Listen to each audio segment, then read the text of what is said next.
Bonjour, donc présentation de l'AD8253 qui est un amplificateur à gain programmable. Le gain possible est 1, 10, 100 ou 1000 en fonction des combinaisons sur A0 et A1 et 2 WR bar pour valider. Donc on trouve une entrée différentielle, tension d'alimentation plus 15 moins 15, tension de référence, c'est-à-dire on peut décaler par un offset à 5 volts, on peut rajouter une composante continue, pardon.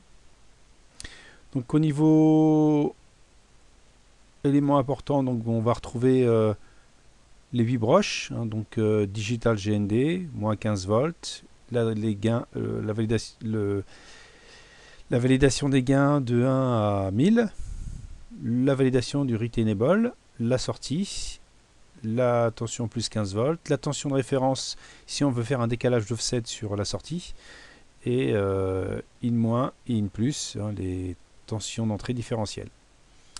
Donc on voit vraiment qu'on a une entrée différentielle, hein, sur une plus et une moins. On peut mettre in- à la masse et travailler que sur une plus, ou mettre par exemple un thermocouple, hein, en mode différentiel au niveau de l'entrée. Donc le câblage que j'ai fait, moi j'ai mis WR bar à moins 15, j'ai mis des commutateurs sur A0 et A1 pour faire varier le gain, la masse sur F, et le digital GND aussi à 0. J'ai alimenté en plus 15 moins 15, hein, comme la note d'application. Donc les gains, alors soit on met WR bar à moins 15 et puis on peut forcer, ou alors on peut le latcher avec un front, vous voyez, avec un front descendant sur le WR bar. Donc on va avoir le gain de 1, de 10, de 100 ou de 1000. Donc au niveau de la simulation, voilà ce que ça nous donne. Donc en entrée, j'ai une tension de 10 millivolts, une fréquence de 1 Hz. Donc la fréquence, c'est simplement pour voir un signal sinusoïdal. Donc fréquence 1 Hz, 10 millivolts. Donc si je mets A0 à 0 et A1 à 0, avec le WR bar à moins 15, qu'est-ce que j'ai? J'ai 10 millivolts en sortie. 10 millivolts, donc j'ai un gain de 1.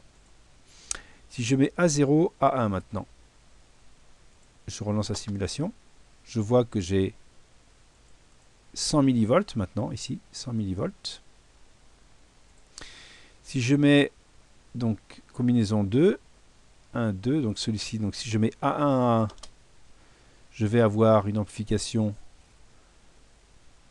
de 100, parce que j'ai 1 volt maintenant, c'est-à-dire 1000 millivolts, 10 fois 100 ça fait 1000 millivolts. Et si je mets 3, 1, 2, 4, 8, 1, donc là ça fait 1 et 1, ça fait 3, je vais monter à 10 volts au niveau, donc là j'ai amplifié par 1000. 10 millivolts fois 1000, ça fait 10 volts. Voilà. Si je veux rajouter une composante continue, eh bien j'ai juste à déconnecter cette broche-là, VRF, et mettre un générateur de tension continue, qui est ici, voilà, TC.